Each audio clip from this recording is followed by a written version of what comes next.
Good morning, everybody. If you were in Sacramento, California on this date, April 14, 1860, you might have noticed the first rider of the Pony Express. And even though the Pony Express only lasted about a year and a half, it captured and captures the imagination of the American people.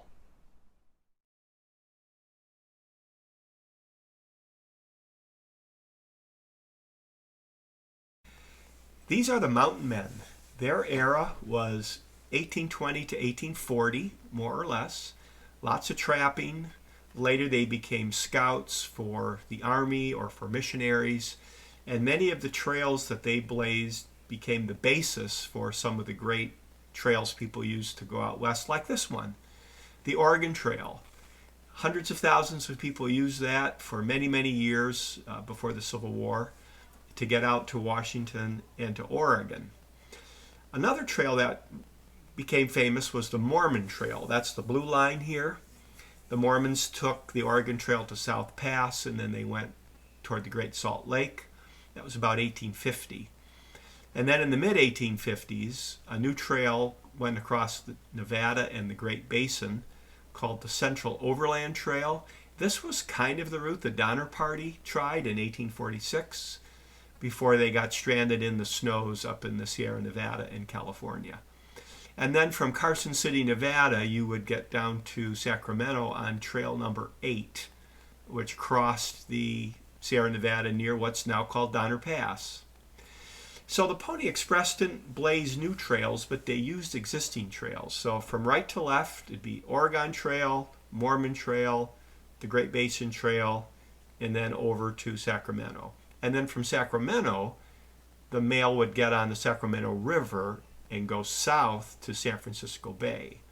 So the mail didn't go directly to San Francisco. It went to Sacramento and then by water down to San Francisco. Part of the backstory is also the gold rush. California became a state in 1850. There was a lot of pressure to communicate to California.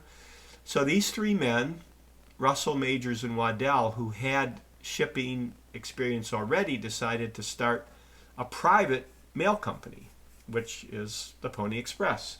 So here's a map of the Pony Express from that time. There are 184 stations, 80 riders, 400 horses, a lot of support personnel all over the place.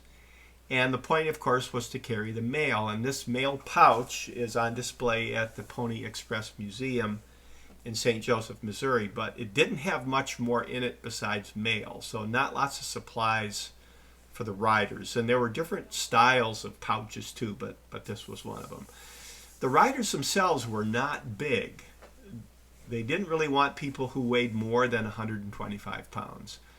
They would ride 75 to 100 miles sometimes, day or night.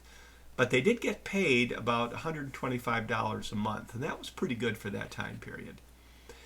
Buffalo Bill, pictured here, became famous for his Wild West show, where he would stage things associated with the West, but he got his start as a Pony Express rider.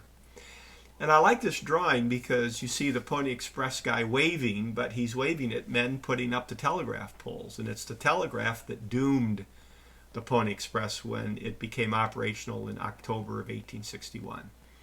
So as you travel around this part of the country, you could still find Pony Express stations like this one in Simpson Springs, Utah. Many are protected by their state historical associations.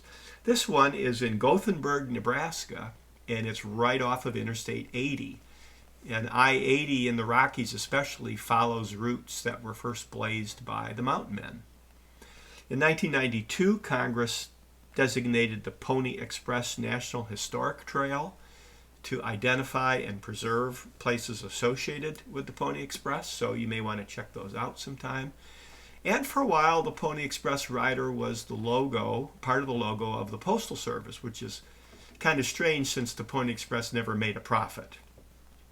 This is in Sacramento at the end of the line. The Sacramento station is still there. This rider is in a park devoted to the Pony Express. So even though the Pony Express never made any money and didn't last very long, it became mythic as part of the settlement of the West.